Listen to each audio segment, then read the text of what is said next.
Welcome to TWitWoW, the best wrestling podcast made for wrestling fans by wrestling fans on the web today. I'm John. That's my cohort and commentary Ashton, and this is the week in review. I will say this should be a more straightforward episode this week, guys. As you can see, we're live at 4 p.m. instead of the usual 10 because SummerSlam is tonight at 8. And we're going to be doing select matches, live reactions. I think we're going to be reacting to 5 matches on SummerSlam tonight. So, should be an interesting show. Hope we picked 5 strong matches. We'll have to see later tonight when that comes. But because of that, we won't really be talking about Raw or SmackDown because that was already pretty much canvassed in preview and predictions. So instead, we'll be talking a little bit about the G1, AEW, which I did watch clips this week, so I didn't leave Ashton alone in the trenches this week, and a little bit NXT because I actually managed today to watch at least 2 clips from this past NXT. So, Ashton, given what we're actually going to be covering, how did you feel about this week in the world of wrestling? I mean, it wasn't too horrible. I think AEW, if for no other reason because of the Lufisto stuff, I just can't help but view AEW as a complete disaster right now. Yeah, that's completely understandable. That's definitely making the rounds. I heard today that Lufisto actually deactivated her Twitter. Yeah, So clearly everybody responded to this in a mature and rational manner. clearly. Um, Clearly. with that said, I really don't want to waste any more time than we have to because really your criticisms of AEW, I have practically about the entire business at this point. So let's talk a little bit about the G1. Nice. So I guess, because we're doing this on August 5th, um, I guess this would canvas everything from like what, the 30th or the 31st up to now. Yeah, So, so there weren't any pay-per-views this past Saturday, so it would be the 30th. Yeah. right. Don't really honestly even remember any like significant G1 matches we covered in that time. I will say the tournament's been decent. I haven't hated it as much as I thought I would. I think, of course, it helps tremendously that we're very selective about what we react to. But yeah, the tournament is coming to a close. I will say, if I'm gonna say anything substantive about the G1, Jeff Cobb, I think, has been an absolute standout. I was talking in our Discord last night about how I really feel like if this isn't his year, as far as the G1 goes, I would still like it to be his year and just his time more generally if it's going to spill into 2024 where he's really treated as a main event guy by the New Japan brass. I mean, the guy has everything. He's got a great look. He backs it up in the ring. And I think he's working a bit on the personality, but we've even seen like bits of that over time from Yeah. him. So I don't think he, like, relative to a Ricochet who we both kind of mutually bodied on preview and predictions last night. Yeah. I don't think Cobb is a lost cause. I think he's the furthest thing from on that front. So Cobb really, to me, is not the revelation because I've known about him for years, obviously. But he was the guy that I'm walking away thinking, that's your guy, New Japan. If you want to give like a world title, if you want to be experimental with a guy Yeah. and see how he does, I would 100% be enthusiastic about a Jeff Cobb experiment with that world title. Yeah. How have you felt about the G1, at least as it pertains to this week and kind of your observations? Yeah, I think I've just generally enjoyed it more than you. I'm just kind of open to enjoying the wrestling as it happens. I'm absolutely loving Shane Haste and Alex Coughlin in the D block. They have both been real. I mean, it's hard to call Shane Haste a revelation just because we've known about him for so long. Yeah, But like at the same time, he's been so fucking good. I've always known that he was really good, but it's one thing to just kind of know something intrinsically and think you're right. It's another thing to see it and be proven right. You know what I mean? yeah, for sure. And to me, like, yeah, Shane Haste is 100% paying off any sort of faith that I had in him. You know what I mean? Absolutely. So, Absolutely. No doubt about it. yeah, he's awesome. He's really fun to watch. I've really enjoyed his performances. The fact that he beat Naito, I think that might have been last week, but I don't even know for sure. But yeah, the fact that he beat Naito was just mind blowing to me. And yeah, I mean, those two guys have been real standouts. I've enjoyed some of the Goto matches that we've been watching. Um, Shota Umino, we just watched him in a match against Tsuji, and man, he surprised me for real because I mentioned like, oh, it's hard to call someone a surprise when you feel like you're pretty confident that you already know that they're good. Umino though, I didn't have that level of confidence in him at all. I was actually kind of under the impression that he was kind of mid and just doing a Tanahashi tribute act to compensate for his lack of personality. But man, his in ring is there. He's like another Master Wato to me, as far as just like guys who maybe they're not quite sure where they're going as far as like the character and the personality stuff goes, but in the ring they've got it. Yeah, for sure. Absolutely. I thought him and Suji really had a barn burner. I have to circle back to you also kind of highlighting Coughlin. Coughlin's a freak, man. Seeing that power in this tournament has been incredible. I've never seen anybody counter a high fly flow by pretty much bridging it into a pin. That was That was insane. insane. Yeah, that It was was such a nuts. simple spot, but like I don't need overly complex 5-step moves to be impressed. Yeah. Like just the idea that he had the quick-wittedness to be like, "Oh, I can just bridge," and he's played himself because it's a pin now. Like I love that. I really, yeah. There have definitely been some standouts in this tournament. There's no doubt about that. Yeah. All right. Well, I think that tables that. And let's get to AEW, starting with I guess Dynamite in this case, because Rampage comes after Dynamite. I will say, man, from what I saw of Dynamite, now I'm gonna go in my history because I think I watched every relevant YouTube clip.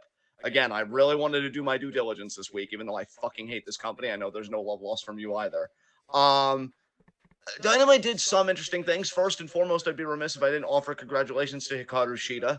It might feel hollow given everything that's come out about the AEW women's division and the whole Lufisto thing, which you mentioned at the beginning. But I think Shida's a hell of a performer, and I'm not going to implicate her in it because I really don't know the full depth of it, and I'm hoping that she's like above board in that way. Yeah.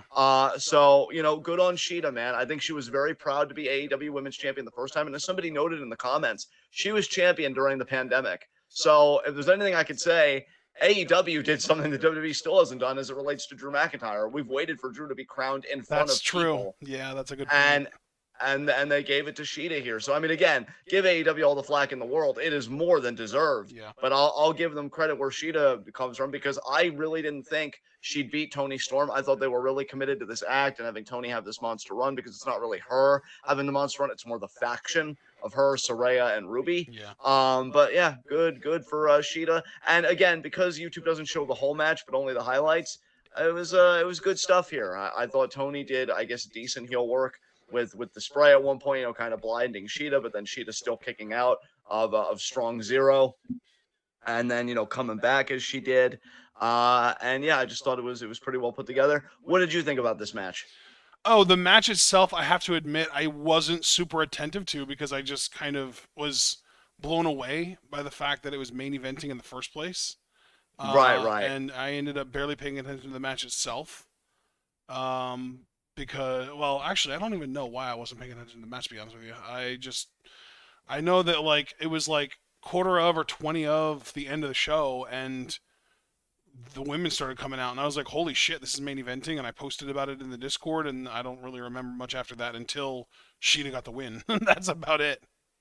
I even have to wonder, in light of the Lufisto stuff, just to touch on that very briefly, because again, I didn't see the actual interview. I only saw her tweets in the aftermath of it, and then Right. everybody's response to that and the interview. So I'd still like at some point to find the interview because it's just been a big thing that the wrestling community is talking about. But I'm curious, dude, if we're gonna see not only overall a greater presence of the women in the company, but if they are gonna start main eventing more, just to kind of thumb their nose at Lufisto and be like, see, we do care about our women when in fact you're doing it in response to her. So in a way, like she helped It you guys, and worked. that's all she Yeah. wanted to do. Yeah. Like it's ridiculous to me. But congratulations to Sheeta.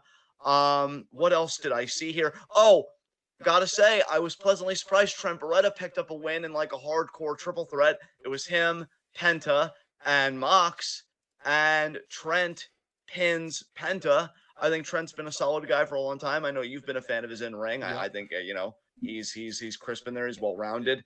I thought that this was going to lead to a kind of push for him, maybe even a Moxley program. Which I'll admit, if it would have gone that way, I would have been oddly fascinated by it. And it still might go that way, but I don't know if it will because I know they did a parking lot brawl on Rampage, the Blackpool Combat Club versus the Best Friends, and that was kind of all over the place a little bit, though not necessarily bad. I will say by parking lot brawl standards, the last one I remember seeing, I guess you could count Velveteen Dream versus Adam Cole from In Your House as a kind of parking lot brawl because they wrestled, in a parking lot. Right. I thought this was good. I thought, given that a match like that seems very limited in scope as far as what you do with the stipulation, they actually made it work. But to circle this back to Dynamite with the triple threat, yeah, Mox and Penta kind of go at it.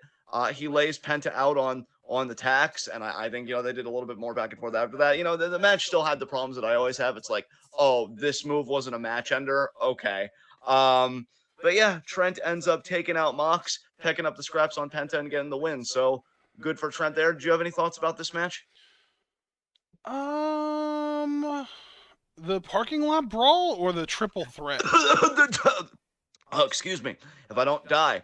The triple threat. The triple threat. I have no thoughts on the triple threat now. No, we'll get to the parking lot brawl because, again, that was rampant. I only jumped to that because I was saying, like, Trent winning the triple threat. I didn't know if it was going to lead to him in a Mox program. Right. And it may be or it might not be because I know Blackpool Combat Club got the win back, I guess, in a way, in the parking lot brawl on Rampage. Yes, Abel, the winner is Trent. Oh, God, here could be more of a talking point. Maybe not, preferably. I don't freaking know. This whole Chris Jericho storyline joining Don Callis, and is it the end of the JAS? God, I freaking hope so. Yeah, this whole it faction's pretty been much is. simple. Thank goodness, but I mean, you really sure, Callis? Because you seem to get a lot of genuine heat, and you seem to be doing a great thing here with the cash and everything. You really want Jericho to be a part of that? Like, I don't know. So Jericho and Takeshita, I think they beat Garcia and Guevara after Callis took a cheap shot with a foreign object on Danny, kind of knocking him out. And then Jericho's like, what'd you do that for? What'd you do it? And Jericho like feigned being conflicted, but then he went for the pin. So, and now apparently he's calling like a mandatory JAS meeting next Wednesday because I heard about that on Rampage after Anna Jay beat Sky Blue, choking her out. Yeah, I really don't care about this at all. I really, I think Jericho, I don't want to go in too hard on him. I think as a person, he's less than great, to put it in a mild way. As a performer, he's all right. I think he still goes in the ring better than anybody would expect him to. Yeah, that's. But I think he's kind of self-indulgent a lot. And I think he really hasn't, at least from my vantage point, I don't think he's elevated anybody really since he's gotten there. I don't regard Danny Garcia as elevated. I certainly don't regard Sammy Guevara as elevated, though I don't think he's been his own best friend in that locker room either. I just think it's just kind of circling the drain for me, and it's a shame because I've started to warm up a bit to Takeshita being heel and Don Callis like doing stuff there. I kind of wanted it to just be the two of them and whoever. And now with Jericho, I feel like the Don Callis-Jericho relationship is going to overshadow what could have been a unique Takeshita-Callis relationship. Because he even said about Takeshita, like, I gained a real son out of it because you weren't like one to me, Kenny, because he felt betrayed by Kenny. But that's whatever. Do you have any thoughts on this before I keep moving on? Because I know I'm moving at a breakneck pace. Dude, at this point, I just want to make sure that you're okay because you've been hacking up a lung, and I just want to make sure that you're not, Oh no, I'm probably dying, but it's okay. We can keep going. So we had the Elite. They got the win over Jarrett, Lethal, and I think Satnam Singh, because I know Dutt was at ringside and Karen Jarrett was at ringside. And this is okay, I guess. I really got something caught in my throat here. This is okay, I guess. Do you want me to take over and maybe you drink some water or something? I don't even have water near me, so I couldn't even do that. But yeah, it was like, please don't die. Yeah, my mom's even angry at you for saying you were gonna die. Oh, she'll simmer down. But yeah, Omega ultimately does get the pin on Lethal after the One Winged Angel, and they cut a little promo about re-signing with AEW, and maybe we'll even show up on Collision. And like, I don't want to make these remarks out of order because you know how we have the extracurricular segment. I actually did a lot for that segment this week, and maybe I should save my comments for that. But this is just so corny to me, man. Like, I'm sorry, like, because the extracurricular, I think the extracurricular that I watched was a lot of like Austin 96, 97 stuff. Interesting. Where like he was angry at the world, right? And he was pissed because he had gotten fired from WCW by Bischoff, like over the phone. And the anger was real and there was authenticity. Now, I'm not trying to be like an Undertaker and being like, oh, we need to have more repressed men and more toxic. Like, I could joke about it with Coughlin and stuff, but on a sincere level, like, obviously, emotional health is important. But, like, there's also acting, which we know pro wrestling is an art. So I don't need you to be really angry if you can at least act angry. And the idea that they're taking these cutesy punch, it's like, oh, he might show up on Collision, and Punk isn't even just angry; he's just bitter and old. Like it's lifeless to me. I feel like I'm watching a bunch of grown men have a glorified Twitter argument like on TV, and it doesn't compel me. Like you have Austin coming out because again, I watched a lot of Austin stuff, and he's constantly like he doesn't stop. It's a mile and he's going after everybody, but in a way that's like coherent. Like he goes after Taker and Michaels and Savio Vega, who he was in a bit of a feud with, and it's a mile a minute from him, and he believes everything he's saying. Like I don't even know if Kenny Omega and the Bucks believe this. I just think they say it with like, hey, Twitter, did you get worked? You gonna tweet about this? And it's like, fuck you guys. Come on, man. Like, and fuck CM Punk too. Like, I really don't have a dog in this fight because I think you're all children, honestly. I think you're all really not even children. If I'm going to be full mask off, I think you're all absolutely pathetic. Please tell me you saw the Mariah May tweet from this morning. Oh, I did because I think you even you tagged me in that on the Discord. Yes. And that woman right there, that's somebody that gets it. You know somebody else that gets it? And again, I don't want to oscillate all over the place here. Ali gets it because I saw his segment on NXT. And Axiom's like, oh, I don't appreciate being disrespected like this. And Ali rightfully tells him with a bit of that stone cold fire. Try being disrespected for 6 years. If I wanted anybody to get a mic to do a quote unquote pipe bomb, it's that fucking dude. Because I'm telling you, if that dude came out and you gave him 10 minutes to be himself, not oh god, I already forget the name of that failed faction. What was it? Retribution, right? Retribution, yeah. Not as Retribution, not as this, not as that. If you had him come out as the man that like quit as a cop, which makes him far better than most people in that fucking locker room from a moral standpoint. And I think he gave up a lot of financial security because we know what a cushy fucking job that is when you play by the rules. He gave up that job to go and be a wrestler in a racist fucking company, spoke truth to the power of that racism or the reality of that racism. And like they just he's just been a dud because they don't really give him anything worthwhile to work with. I know people are like, oh, but the performer should make it work. Yeah, to a point. But I really do believe there is such a thing as setting people up to fail. How were any of us supposed to take Retribution seriously? I want this dude to come out as himself. I want him to cut a fucking 10-minute promo about how he really feels. I guarantee you that'd be more compelling than all of this CM Punk elite drama combined to circle back to that. It was like, oh, maybe we'll show up a little wink, wink, nudge, nudge, and then, bang, goodbye. So the Elite get the win. Hangman's apparently back with them again. Cool, I guess. Hangman's one of the people in this whole thing that I actually do like, so I don't want to go hard on him. I think he's still very promising all this time later. I think his run as champion is a bit underrated. I think people were too hard on him personally. But everybody else, yeah, I don't care about. Did you see this? Do you have any thoughts on like the Elite, like recommitting to AEW and all that crap? Oh yeah, dude. Actually, there was a rumor that the reason that Tony Shida main evented and Shida won the title back was because part of Kenny agreeing to come back was him getting control back of the women's division. Yeah. Yeah. So like, what a coinkydink that like he resigns, and now the rumors are that he is back in control of the women's division, which by all intents and purposes would bring credibility back to the women's division. That would be better booked. And literally like a day or two later, Lufisto's interview comes out and makes the entire women's locker room just paints them with such horrible colors and makes it come off like such a disaster. And she even said in the interview, like, she said something along the lines of like, I don't know how people can think that this is about bad booking. I've been there. It's not just the bad booking.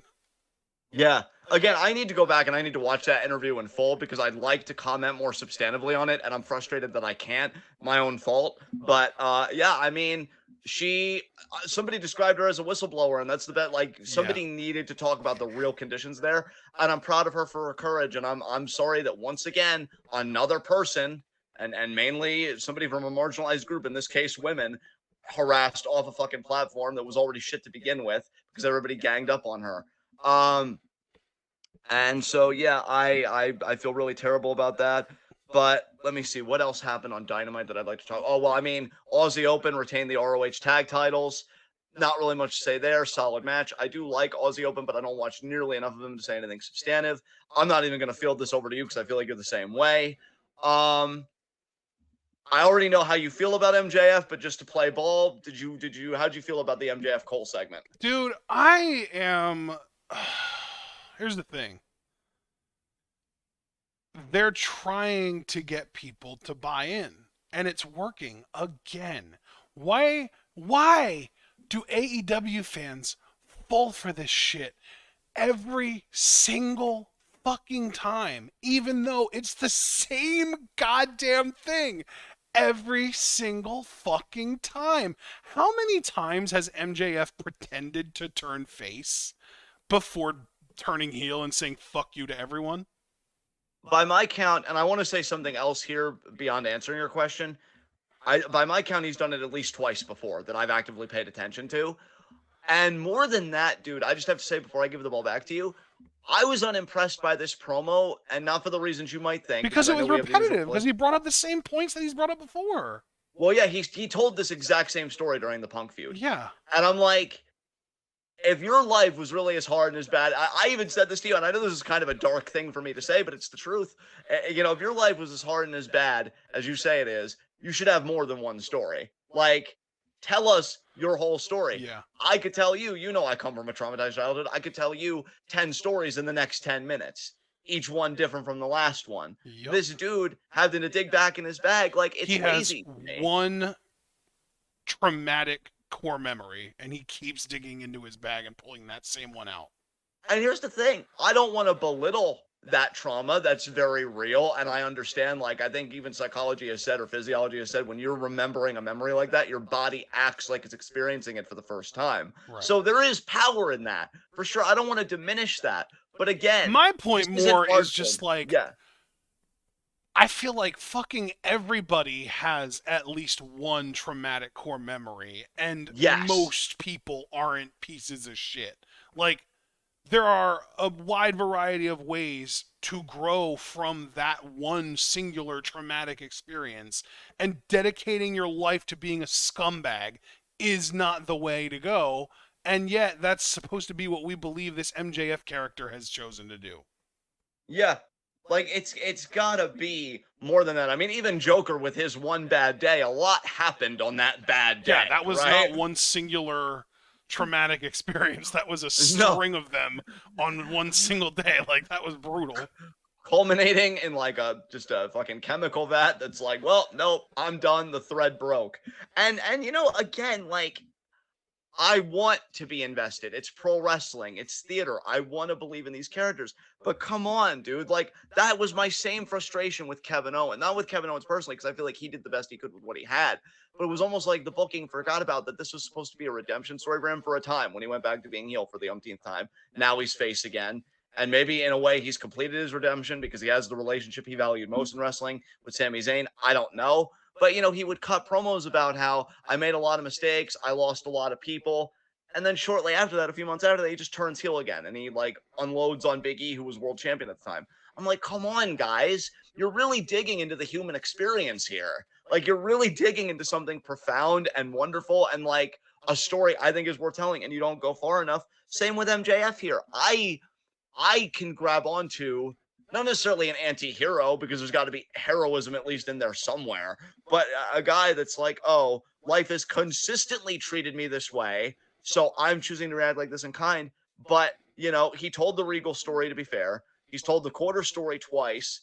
I think he told one other story. Oh, it was the CM Punk story where he saw CM Punk, you know, do whatever, and then he got angry about that. So there have been there, but I don't know. It feels like it lacked depth to me. Like you said, I thought the promo was repetitive. And I have to say too, to kind of double down on something you said, I agree with you completely about AEW fans, because how he could pander and they eat that up.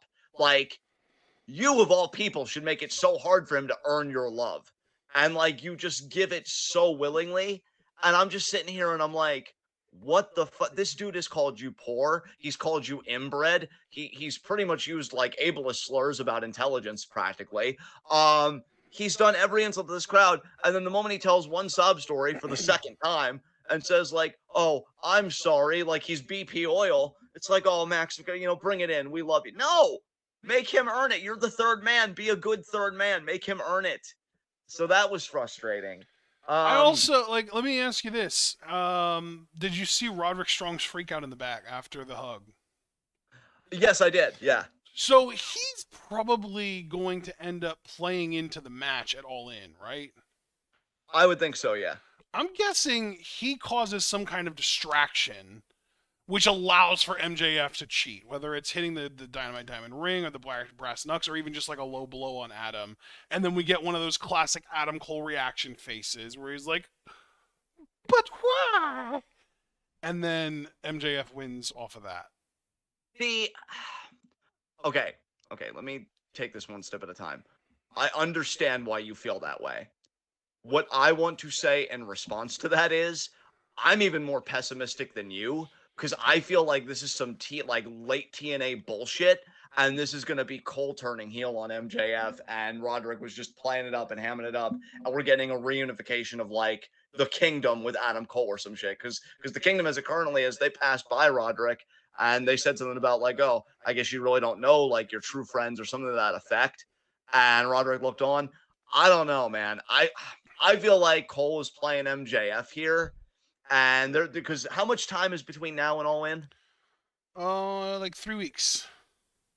All right, we'll have to see what happens in those 3 weeks because you could very well be right, and if you are, I mean, all I can really say is that's Psy right there because like it's just the same shit over again.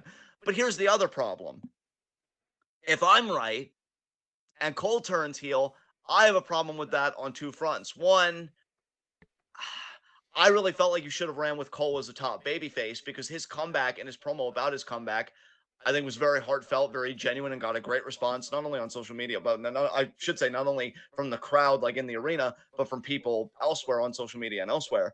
But MJF is a babyface. I really don't know about that.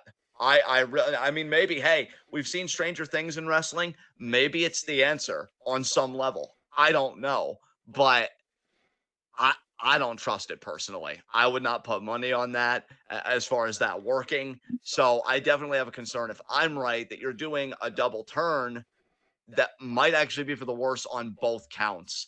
And I really don't like that personally. But yeah, he kind of, ribs Cole a bit like, oh, I'm deciding not to give you a match Did you because you see the don't deserve backstab? what backstab. Oh, so there was this subtle nuance where this was a throwback to a point in NXT, actually. There was a point in NXT when Adam Cole and Roderick Strong hugged as like a, oh, we're making up, we're friends again thing. And in the hug, Adam did this backstabbing motion where it was like, it's like you're just like, it's a hug, so I'm going to pat your chest. But he was doing it in a very specific way where it looked like he was stabbing in the back with a knife. Right. And he did the exact same motion with MJF during their hug. Ooh. Let me go back and see that actually, if I can. I'm going to fast forward to the hug. Okay, But yeah, ultimately, I guess the promo was fine, and I've been enjoying the work so far, but I'm looking for it to take it to that next level, and I don't know if it can get there. Okay, yeah, it just seems like a. Oh yeah, yep. There's a stab motion right there. Yep. Interesting. Yeah. Great catch, man. Great catch. Admittedly, I didn't catch it. I just saw somebody else posted it, and I thought it was interesting. Dude, that's why I read comments anymore, because you'd actually be surprised the insightfulness you can find in a comment section when you're doing a wrestling show. Oh, it wasn't in the comments section either. It was on Twitter. I was on Twitter. Well, I'm more tentative to give credit to Twitter, but in this case, yeah, they did good. Beyond this, what else happened? I'm trying to think. Because again, I feel like I did watch every relevant segment. It's just I'm having trouble recalling it now. Because this was AEW 200. I can't think of anything. Can you think of anything? I'll hand you the ball because maybe there's something I haven't talked about that you'd like to mention before we move on to Rampage. That's a good question. Did we talk about, actually, was that on Rampage or was that on Dynamite?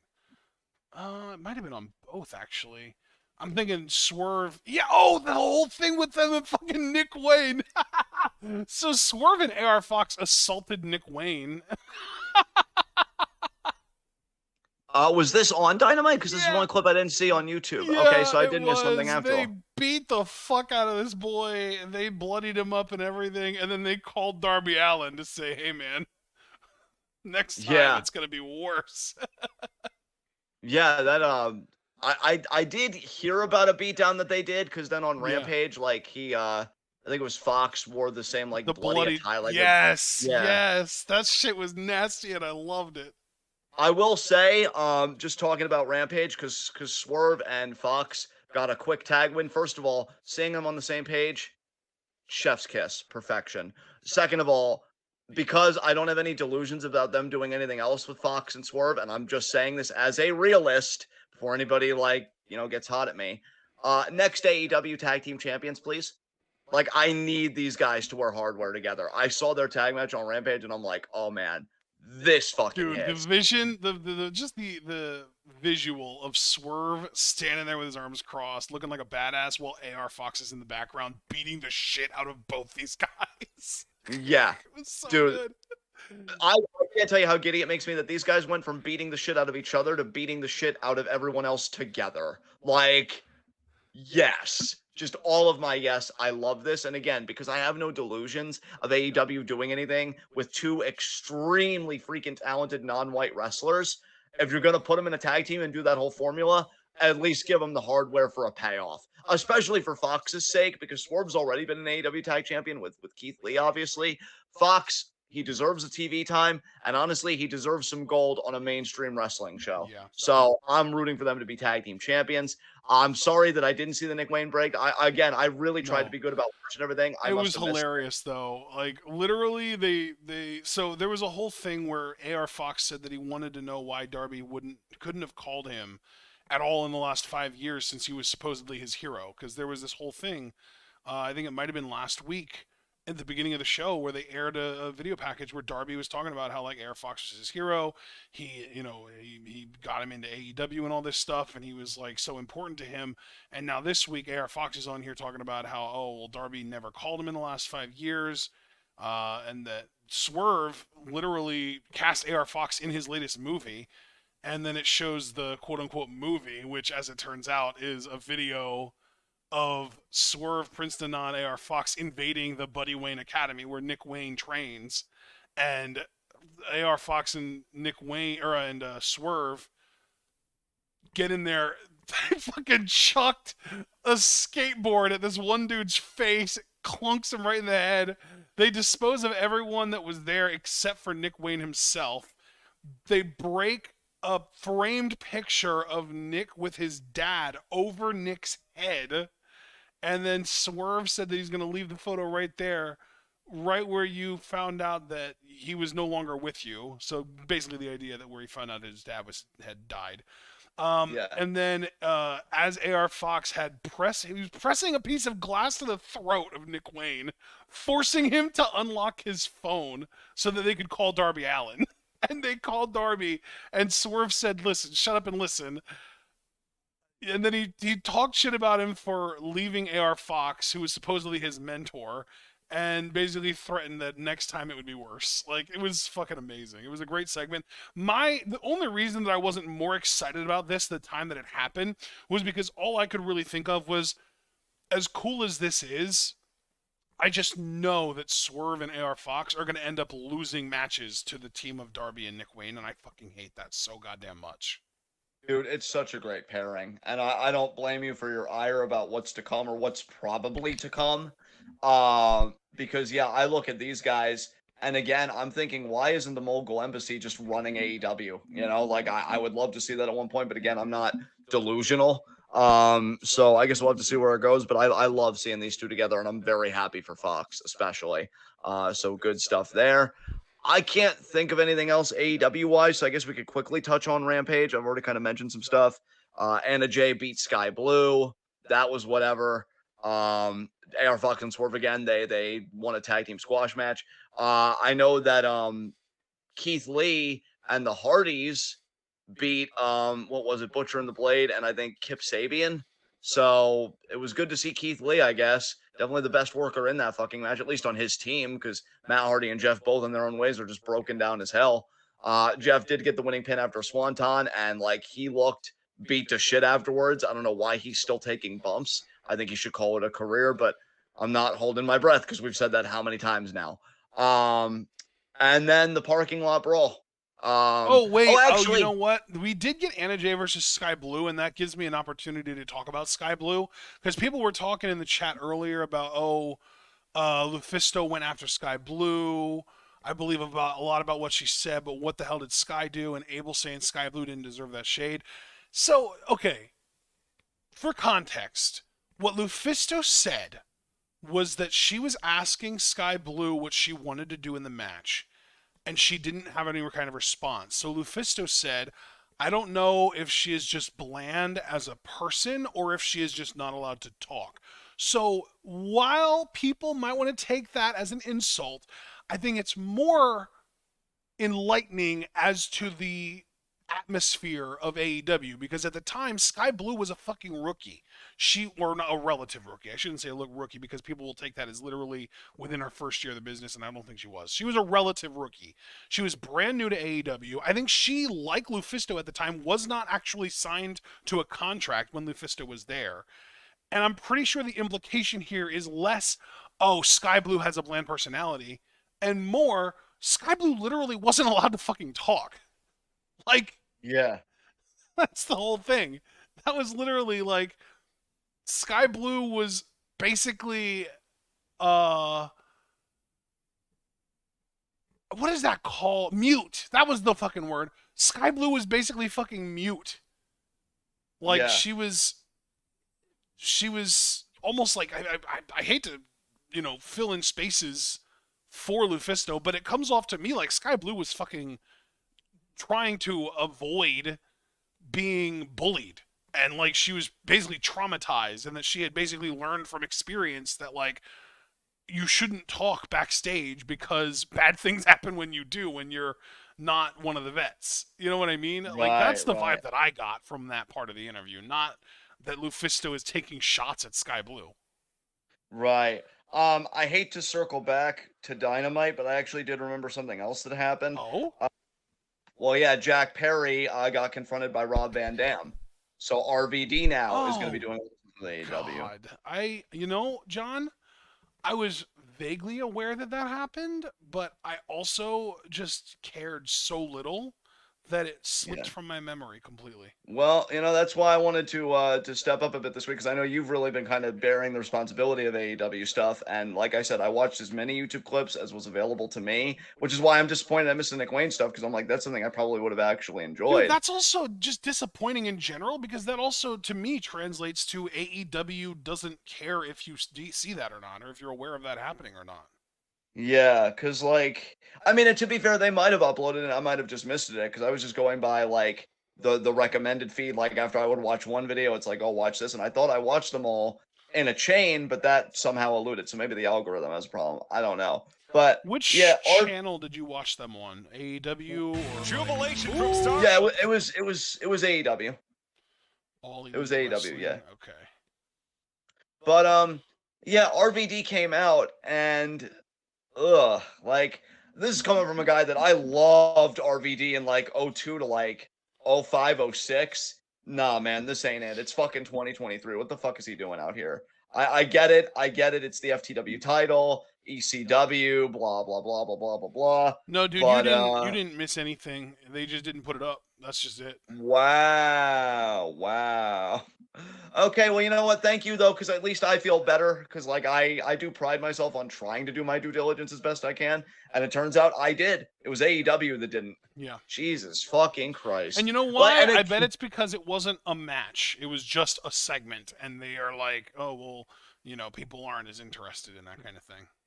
God, that is where WWE is kicking your ass, man. Yep. Because like they upload WWE things. understands that the wrestling part is the least important part of pro wrestling. Yeah, and more than that, even if you don't want to like go there, which I do agree with you, content is content, period. Like you have the content. If people aren't seeing the content, initiate them into it. Oh my god, I hate you. I hate you, AEW, so much. But yeah, RVD comes out because clearly that was more important than the active roster, that's there every fucking week. And I'm sorry, he just looks tired to me. I was unimpressed. I was meh. Jack Perry, to his credit, I did love one little heel bit he did here because he actually goes in the audience and he grabs a little girl and he puts her like in front of him as like a human shield kind of thing. So heel 101 tactic, but he's already far away from RVD, so it's like wow. But at the same time, while I got a little chuckle out of it, it's like, but dude, it's 2023 and it's Rob Van Dam. Like you can take him, What are right? you scared of? Exactly. Exactly. Like, what are you doing? And I'm so tired of old people in fucking wrestling. It's bad enough we have a gerontocracy in politics. I don't need a fucking gerontocracy in pro wrestling. You've got fucking Bully Ray still doing his same goddamn gimmick and Impact. I don't know if he's finally gone away. The last time I checked in on Impact, he was still getting fucking mic time. Now you got RVD and Ada. It's like, enough. Enough. Please, for the love of fucking God, enough. But anyway, I just also had to mention that. I apologize, everybody, because I should have remembered that before. We appreciate But your thoroughness, King. thank you. At least somebody does, because I don't even know if I do right now. So Rampage, like I already said, Sky Blue choked out. Fox and Swerve dominant. Hopefully, future tag team champions. Keith Lee dominant. Oh, thank you, Javaris, because that just tells me to keep staying the fuck away from Impact. Why Keith Lee is doing fucking random tag matches, why he's in a tag team with Dustin fucking Rhodes as well, like Naturally Limitless. Jesus, this dude still looks great. I've been hearing from some people that like, oh, Keith seems out of shape. He doesn't move like he used to. He still looks like a fucking monster to me. Why the fuck isn't he going after the TNT championship? Why the hell isn't he doing literally anything? And instead, no, he loses to what was it? Fucking Chris Jericho, and then gets the pep talk from Adam Cole, who I do like. But I mean, come on, like this is why when AEW is like, when they get so defensive, when you're like, I don't think you treat your non-white wrestlers well. I don't think you treat the women well. And they get so defensive. It's like, well, the proof is in the booking, motherfucker. Look how you're treating this fucking dude who could beat anybody on your roster. He could beat every single acrobat on your fucking roster. And it's like, no, let's stick him on fucking Rampage in these random tag team matches. I hate it. I hate it so much. And then we get the parking lot brawl. I'm actually gonna let you take the reins on this because I started talking about this a little bit. What'd you think about this, man? Because it's not often you get this kind of step. Yeah, I actually did watch this somewhat somewhat attentively, and I hated it. So, this is why I barely pay attention to AEW, because when I finally do decide to pay attention, it sucks. Yeah, no, all the let's go through the windshield bullshit and like, oh, I'm gonna fucking siphon some of the fuel out of one of these vehicles to pour the fuel onto a rag that's wrapped around a barbed wire 2x4 so that I can light it on fire even though it's barely even on fire, just so that John Moxley can take it from me because Wheeler Yuta distracts me and then hit me in the stomach, and then the fire goes out because it was barely there in the first place because my stomach put it out. Like, it was a fucking joke. It was so bad. I didn't like it at all. How did you feel? I'll give it the credit of it tried to really maximize the stip it was given.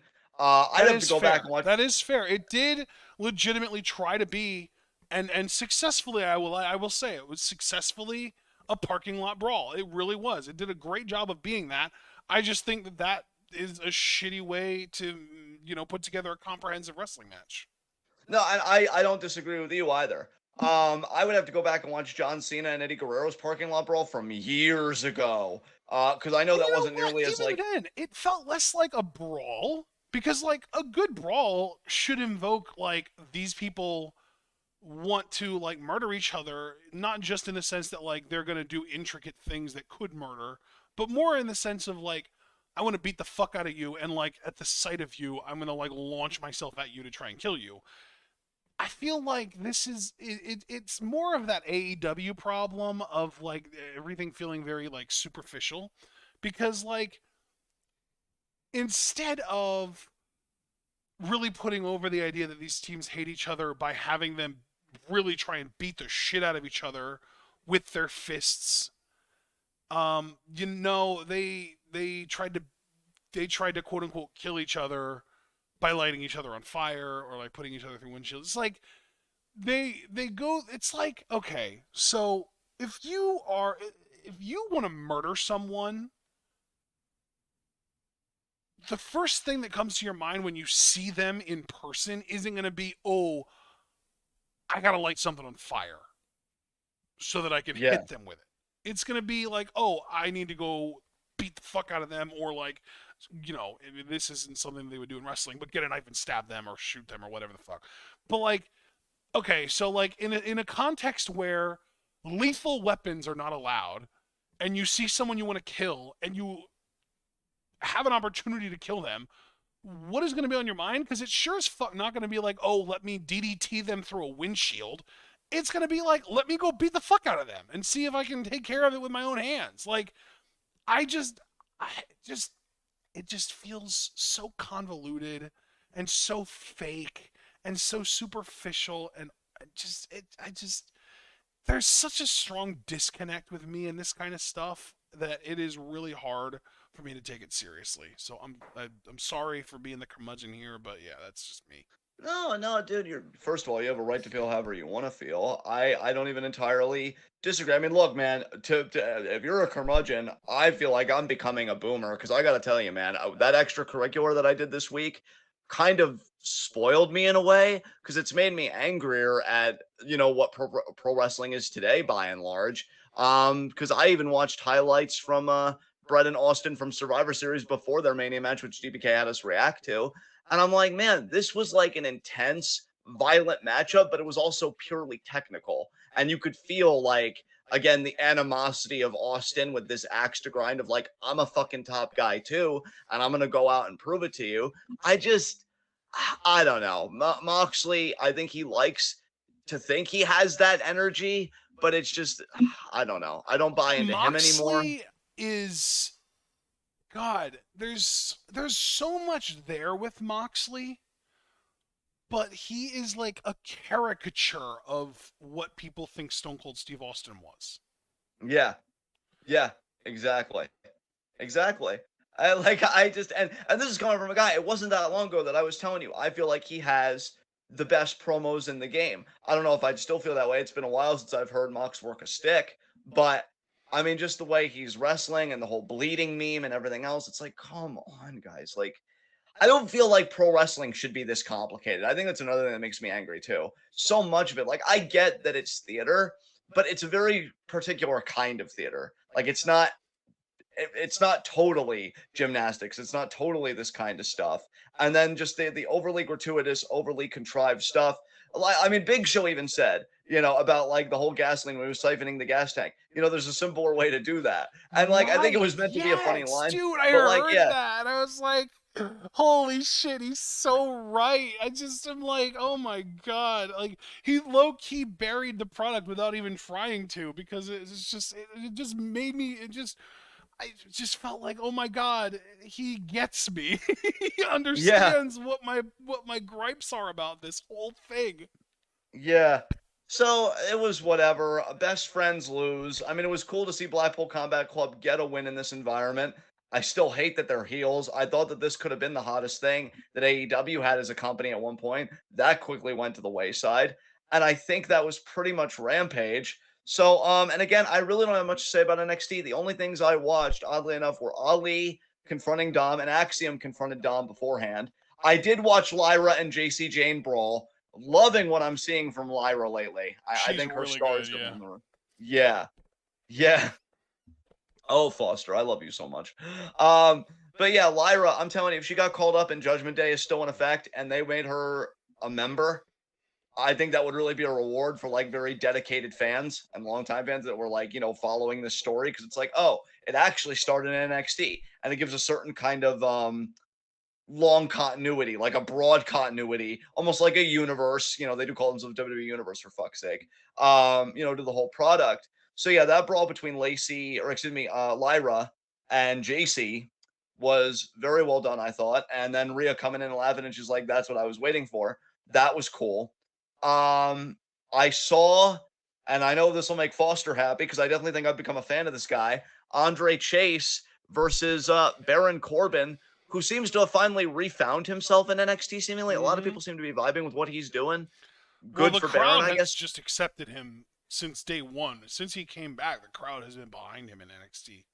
But I feel like he's finally found an attire that I don't really want to mock because it's fine, you know? Like he was wearing like the jersey before and some other weird stuff, and I'm like, what the fuck is this? But yeah, he's just going shirtless and he's got some cool long pants, you know, to wrestle in. I think he's got the aesthetic down. And Andre Chase, dude's freaking. I'm telling y'all, not many people probably look at Andre Chase in this way, and that's completely understandable. I'm telling you, you put this guy on a PLE, an NXT PLE, and you have him win the world title, I think that'd be a massive fucking pop in that arena. This dude is beloved. This dude is a solid fucking worker. He's got a character. Now he has things happening in his own faction because Thea Hale, who I think is pissed because Andre Chase threw in the towel and her submission match against Tiffany Stratton, you know, pretty much cost her chance to be NXT Women's Champion because he was looking out for her. She threw in the towel on Andre Chase and walked out. It didn't cost Andre the match because Corbin took it and he threw it right back. Corbin ended up winning with the end of days. But yeah, I thought that was well done. And I'm curious if Thea Hale is just going heel, if she's going to get a gimmick change and how that'll work out for her and what's going to happen with Andre Chase, like in response to this. And I'm hoping that NXT kind of sticks the landing on this because I'll tell you, the more I've seen of this guy, and it's taken a long time, but the more I really like what he's bringing to the table. And again, like I said, the only other thing that I can remember was just the Ali Axiom, that whole thing. And I really liked Ali's fire in this. Paul Heyman has given praise to him. He said Ali, one of these days is going to be the biggest thing in the last 10 years because he gets it and he's always looking for the next interesting thing in the business. Like he's always looking to innovate in a manner of speaking. And I'm telling you, it's really not that hard. I'd strip this guy of all gimmicks and I'd be like, look, I can tell you're pissed off. And, you know, let's not even forget he did that hashtag movement a while ago about, you know, free Ali kind of thing. I would use all that and I'd put it in the fucking microphone. If WWE felt secure enough in themselves, you're a multi-billion-dollar company, you're a global conglomerate, I think you could take a guy working a stick for 10 minutes, airing some grievances, especially if you can do it in a way that literally, promotes they the could product. create the next CM Punk with that. Absolutely. Absolutely. And I'll tell you, the next CM Punk, but with 100% less of the baggage. Because, I mean, Ali, he's kept his nose clean. I haven't heard about any backstage heat with him, at least as far as his colleagues go.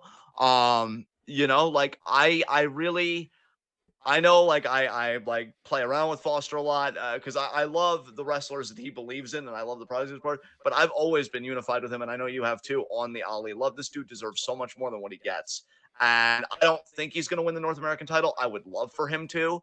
But again, the idea, and I don't even know if NXT is trying to do this, but the way that they tried to position Axiom is like super respectful and it's Ali that's, you know, kind of being selfish, whatever. Again, like I don't want these people, whether Bianca or Ali, to apologize for being assertive, to apologize for Yes. knowing how good they are. I'm so sick of that shit. Like, because he even says to Axiom twice, he's like, Axiom, I'm so sorry. Just give me a second. Like he even apologizes to him twice, but you're not always going to act rationally when you know that you were robbed because he rightfully points out to Dom, listen, you didn't pin me in that match, okay? You pinned Wes Lee off my 450, if I remember the match correctly and how it ended. So you picked my scraps. I want you one-on-one. That was the only case he wanted to make. And the way they positioned it, again, to me, I could be wrong. It's like he's the heel. And it's like, man, fuck you. Fuck you. He is 100% the babyface here. And I want somebody to have the gumption and the spine to give that dude a fucking mic. Give him a fucking mic for 10 minutes. You'll have the best content you've had all year on NXT. Guaranteed. But that's all I watched. Did you watch anything on NXT? Either like outside of what I watched or whatever? Um, it's possible. Give me a second to check. That's fine. I will say, Foster, I didn't watch much, if any, of Great American Bash. I know you asked that at the very start. I don't want you to think that I didn't see that. So I'm not going to be able to offer many substantive comments. Maybe Ashton would, but I don't want to put Oh, him. yeah, I can talk about Bash. That's cool. Because, yeah, Foster did ask about that at the very beginning. Okay.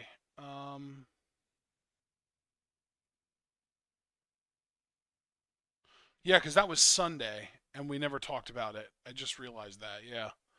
As far as NXT goes, did you see Dijak versus Eddie Thorpe? No, I did not. Do you know who Eddie Thorpe is? We've talked about him before, but I already forget, admittedly. Carl Fredericks. That's right. That's right. So how'd that match go? I can't tell you too much about the match, but I do know that Dijak did win and kind of left Eddie Thorpe laid out in the ring. So, Okay, there you go. um, I've heard really good things about this Lola Vice woman. I've heard the woman who is portraying Lola Vice on the screen. Her name is Valerie Loretta, and I've heard that people who have followed her for a while because apparently she, I believe, is an MMA like former MMA woman. But I've heard people really praising her and talking about how like she's found her calling in WWE. You know what I mean?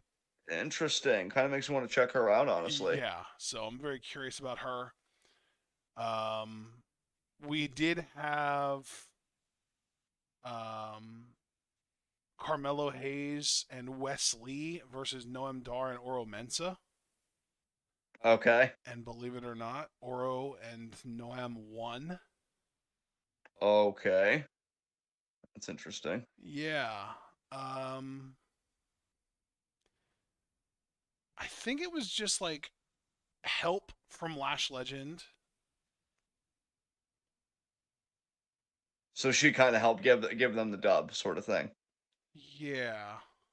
All right. Well, I haven't checked in on Lash in a while. I remember liking her when I last saw her, but And Jakara Jackson too, by the way. They're both because it's the Meta 4 group that I've told you about. It's Noam, right, Oro, right. Jakara, and Lash.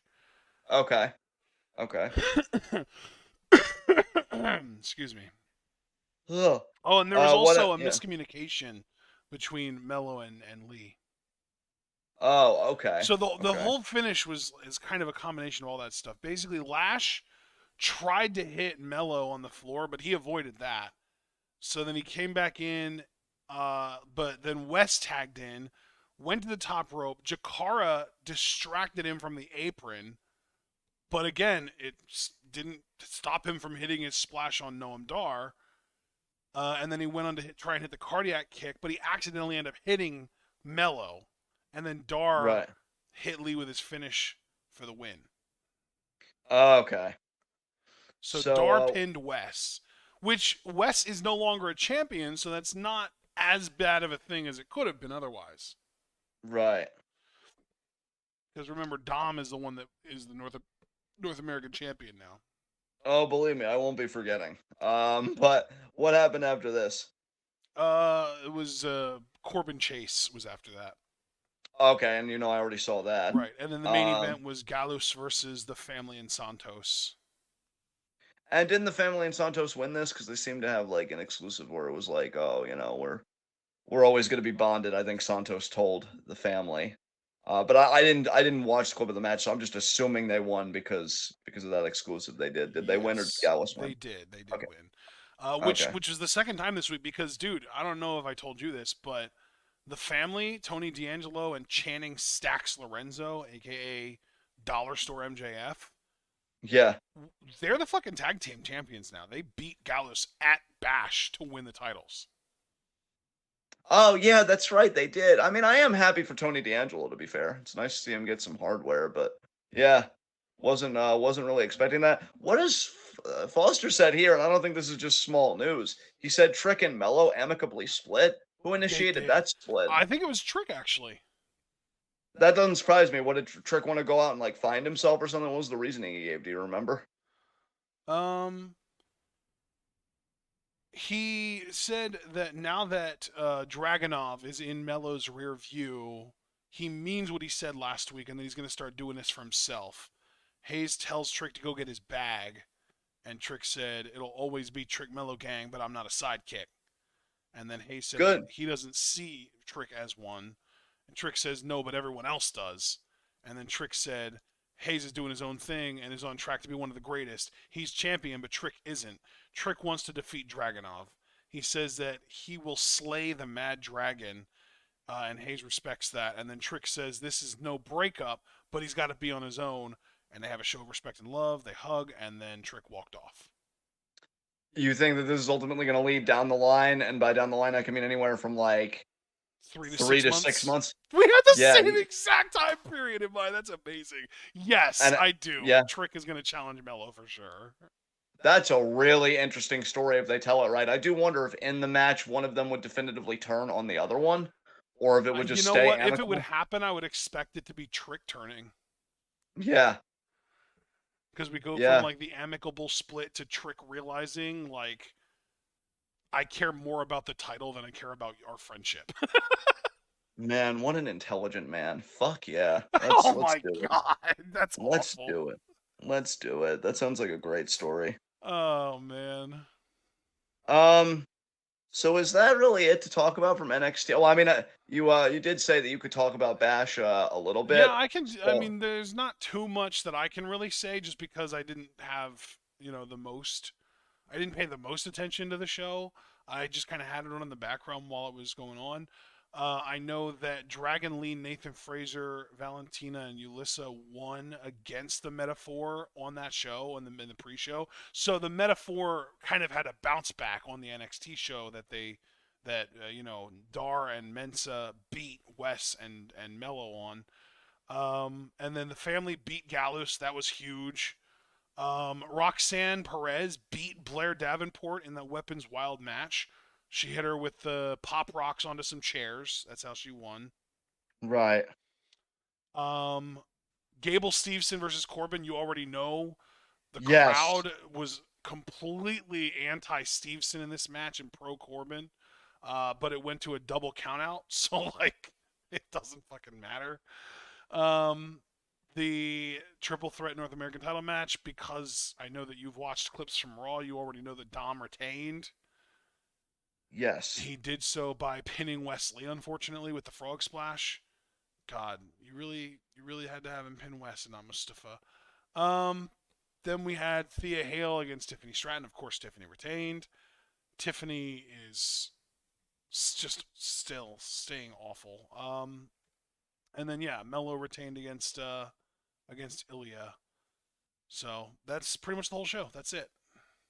All right. Well, I guess then we can move on to our next segment because again, SummerSlam is tonight. We are not talking about Raw or SmackDown. True. Um, we can move on to our next segment, the extracurricular. You already know I watched a lot of Austin from 96, 97. I watched some Bret Hart stuff around the same period in terms of like promos. I saw his heel turn after WrestleMania, the promo he cut there. Didn't really age well in some ways, but in other ways, solid promo.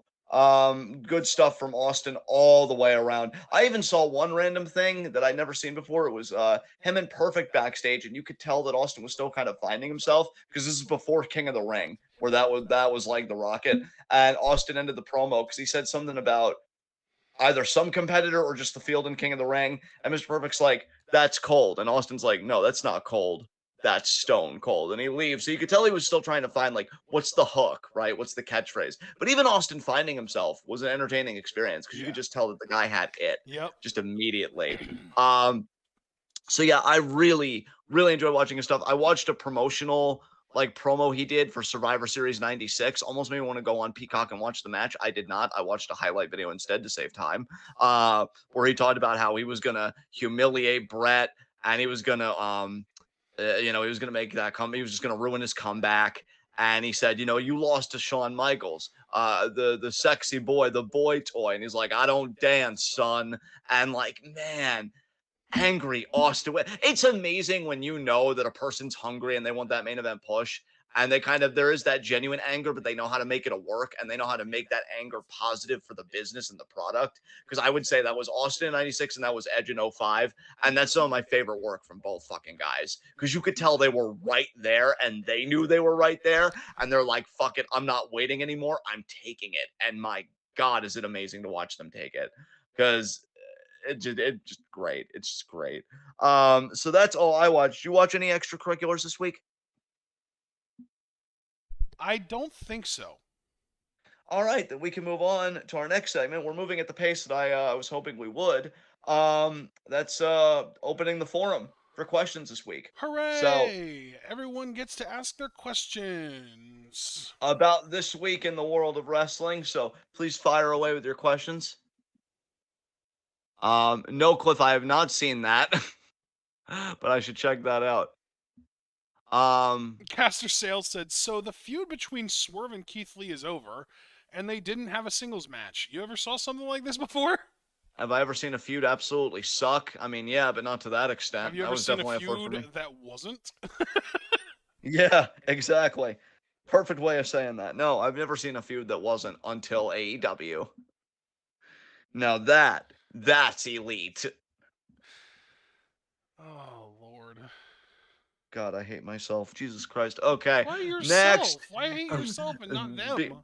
I mean both. It's both. I don't know how to say it in Spanish. The classic, meme ¿Por qué thing, no but los dos? porque no los dos. Yeah, yeah, both.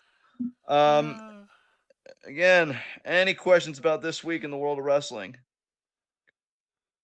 This could be the shortest open forum ever. Abel, sorry if I missed this, but what made you binge some Stone Cold? Abel, honestly, I think it was just I was still thinking about the WrestleMania 13 Austin Brett match as part of DBK's request. I'm gonna be honest, from where I sat, the match was kind of overrated a bit, but I understand how important it was to wrestling history. Like, I'm not gonna deny that. And I'm like, yeah, well, wasn't Austin like really angry and stuff at this period?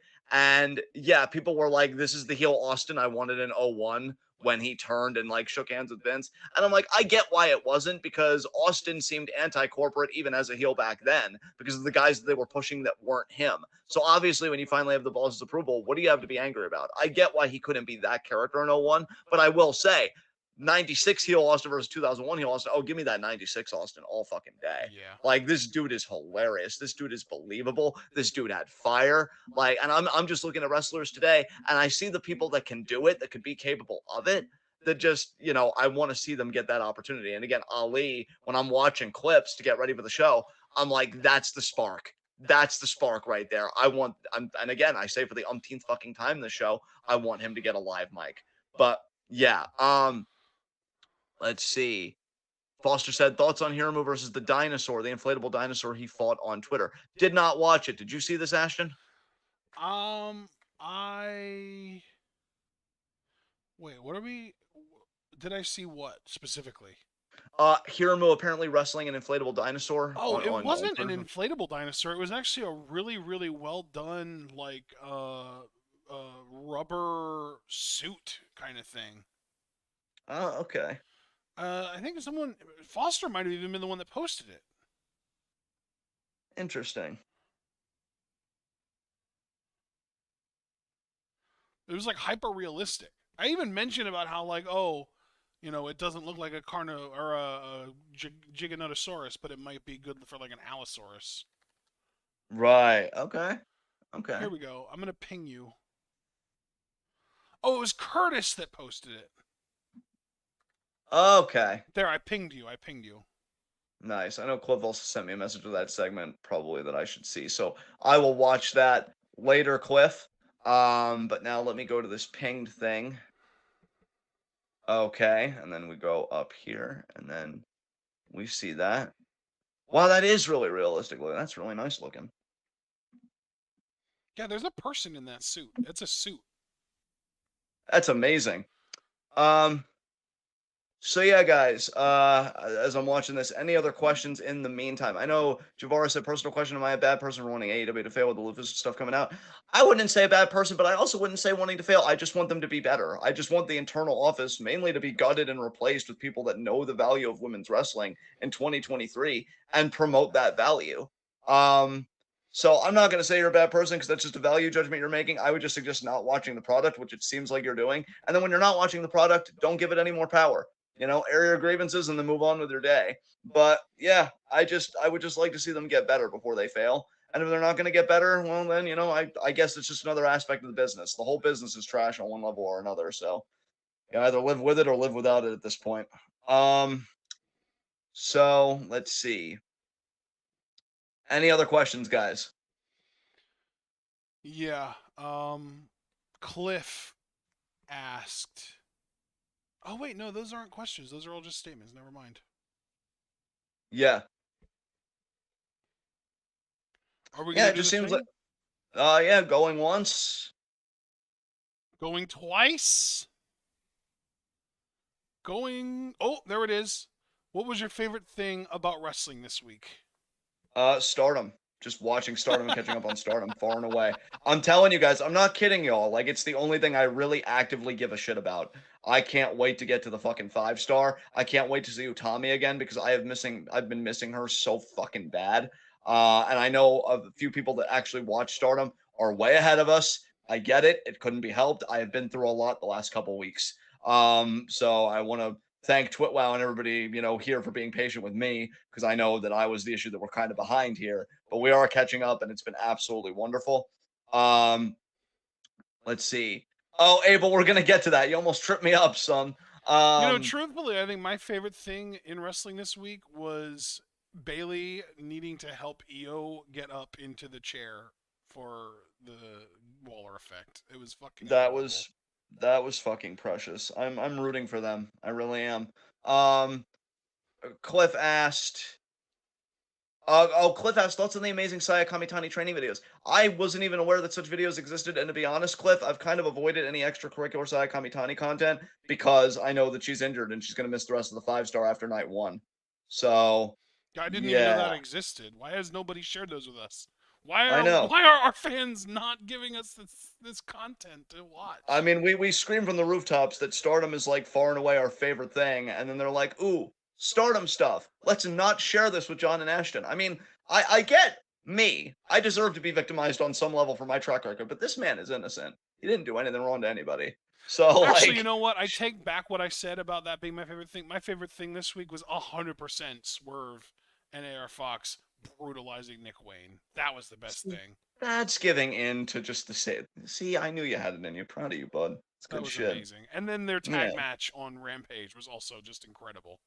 Fuck yeah. Fuck yeah. Oh, Foster said we're turning heel on y'all. Foster, look, you turning heel on me. I don't. Well, actually, I can't take it. I know for shit Ashton can't take it. Like if you turn heel on him, that'll break him. He's delicate. We need hugs, okay? This isn't gonna work. All right. I'm gonna assume that that's all the questions. Oh, okay, no, never mind. Okay, yeah, Umber's just talking with Cliff. So yeah, let's move on to high spots and low shots. My low shot, God, my low shot's Tony Storm. Lost the women's championship on AEW 200. And got Congratulations to exposed as a Kochi. piece of shit. Yeah, which I gotta say again, and I don't want to go too hard in it because I'm old and I'm fucking tired and I have better things to do with my life. But like, I'm really disappointed in you, Tony, because like the stuff that happened to you, that I know a lot of fans rightfully rallied behind you because what happened to you was fucking gross. You'd really think that that would engender some empathy and make you think about what others might be going through, and it didn't, I guess, and that's really fucking disappointing. So yeah, Tony is my low shot on every level. Who's your low shot? Okay, so Cliff corrected himself in chat. It was Saki Kashima's training videos with God's Eye.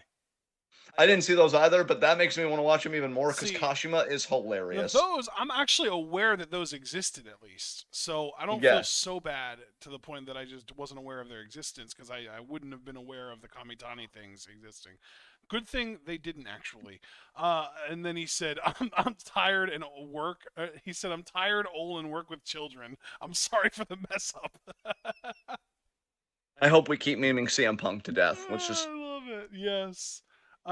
Yeah. Okay. So my low shot is Solo Sokoa. okay, makes sense. Yeah, he got the side eye from Paul Heyman during their promo, and then he took the L to Jey Uso in the main event of SmackDown last night. So And Paul Heyman better watch what he's doing, man, because he's doing the most right now. he is Um, he's gonna get so fucked up. God, high spot. This is a bit more difficult for me, admittedly. Just because mainly I'd love to give high spot to 1996 Stone Cold Steve Austin There because you like he was go. the That biggest. would be a creative way to put it. Because like God, he was the most entertaining thing I watched this week that wasn't Stardom. And again, the Stardom stuff we Oof. watched can't even really count because Yeah, that because wasn't in that's the from context like of two this week. weeks ago. Exactly. God, you're all so pathetic and fucking suck. Jesus Christ. Um, fuck me. Okay. You want me to go first? Please do. My high spot is Mogul Embassy. God damn, they were incredible. God, a worthy fucking high spot. At least you found one. You know what? Hell yeah. I'll go with the worthy high spot too, because I haven't heard her name come out in a bad way, and she's a two-time women's champion, Hikaru Shida. You know what? Good for Hell you. yeah. I'm happy for any fucking I guess you could say Gaijin in this sense too, because Gaijin is foreigner. I'm happy for any foreign wrestler, regardless of the context, Japanese to America, America to Japanese, that isn't a piece of shit, that bets on themselves, works their ass off. Shida has been so loyal to that company. Again, as somebody noted, she was champion the first time during the pandemic. She finally gets a proper run in front of people. And you know what? I'm proud of her. And I think she Yeah. seems like a sweetheart, and good for her. And fuck that locker room. Get rid of Britt. Get rid of all the fucking toxicity in there. Also, sus on you now, Adam, because I mean, do you not know how she's behaving and you're okay with that? I thought healthy relationships were supposed to hold people accountable. I She hope you has had a talk with her like seniority this. over him. Oh God, Adam, you have McAfee already calling you a beta maniac. Like, stop giving fuel to people. Jesus. So yeah, Sheet is my high spot. I'm fucking over the whole lot of it. We're doing SummerSlam. It better not suck. I don't think the matches that we've picked will. I'm looking forward to Jay versus Roman, but most importantly of all, I'm looking forward to getting back to fucking Stardom and the 5-star because I need 3,000 cc's of Utami in my veins yesterday. So sick of this shit. So anyway, um, just remind me. Oh wait, you did pick a high spot. That's right, Mogul Embassy. So there we go. And that was that. Do you have any concluding remarks for our audience? Thank you all for being so wonderful, and I hope that SummerSlam tonight doesn't suck balls. Beautifully said. With that said, this has been us. This has been the week in the world of wrestling.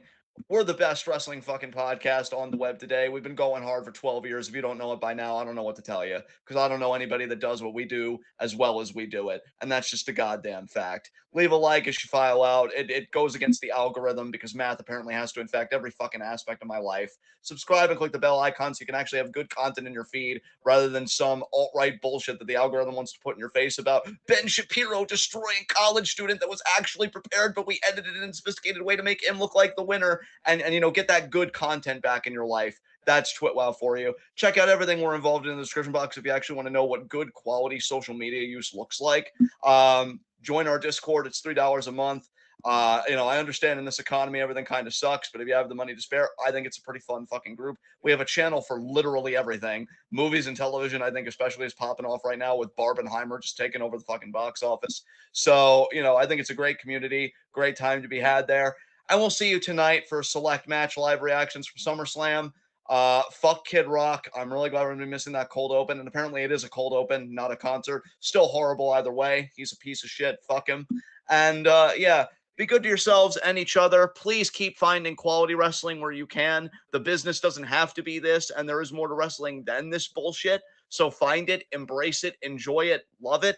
And again, like I said, be good to yourselves. It's already hard enough out there. You don't need to be hard on yourself. Be good to each other because God knows we can learn a thing or two about how not to act from the AEW women's locker room. And we'll see you tonight today for SummerSlam. Well, we'll just see you tonight for our first match we're reacting to on SummerSlam.